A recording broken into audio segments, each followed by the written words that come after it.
Z's don't give a crap. They're either awesome or they suck. They've lost faith in the traditional systems. They question everything. They'll charge the gates of hell with a water pistol, man. They're passionate. They think they could do anything because they can. I'm actually in love with Gen Z. It's one of my favorite generations. They've grown up with a magic wand in their hand that they can push a button and stuff happens. They've grown up being able to answer any question instantly. They've grown up with influencers that haven't earned the right to influence, and so they're very careful. They're wise beyond their years in that sense. They'll charge the gates of hell with a water pistol, man. They're passionate. They're missional. And you give them a mission, you give them something work that matters, and they get enthused about it. They're crusaders. They've lost faith in the traditional systems. They're cynical about traditional systems.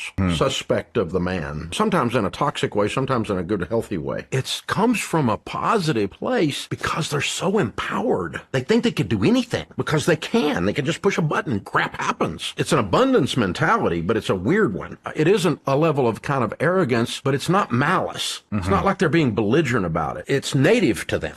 It just requires clear leadership and accountability. They do share one characteristic with the millennials. They're very bifurcated, meaning they're either awesome or they suck. There's no middle ground. They're not posers. Gen Z's really not posers. They don't do facade. Z's, there's no middle ground. There's two types. Z's are much more serious. The ones that are. Like taking calls on the Ramsey show, we get a Z on the air. They've studied all our stuff. They know our steps. They know exactly what to do. And they're just calling in for some clarification on a nuance because they're already on the bike riding, baby. I mean, they're going because they're very serious-minded, very focused. The ones that are. They're going to have unbelievable wealth as a result because A, they're starting early, and two, they've got this singular focus. They're not distracted by everything shiny. We're like boomers, you know, you think about the movies in the 80s and stuff, Greed is Good, Gordon Gekko and all that. Boomers were about acquisition and flash and the big car and the Rolex. Z's don't give a crap. They want to get it done and they want to stack some cash. The ones that are on it. I'm talking to ridiculous 22-year-olds that are calling in that have $150,000 saved. He's 22 years old. I'm like, how the freak did you do that, man? They're very serious-minded. They're very easy to teach because you're not having to light them on fire. They're already on fire. You just got to point them at something and then pull the trigger. It's a lot easier than lighting wet wood. I've got a huge respect for them. I enjoy working with them, and I like arguing with them. They bring some good arguments because they question everything. Why you say that, Ramsey? Who you think you are? I don't care if 20 million people listen to you every day. I don't care. I want to know. I'm 19 freaking years old, and I'm going to question that you have any sense at all, Ramsey. That's fun, and it makes good radio, too. And then there's another group that's entitled and victim-based, and they're like,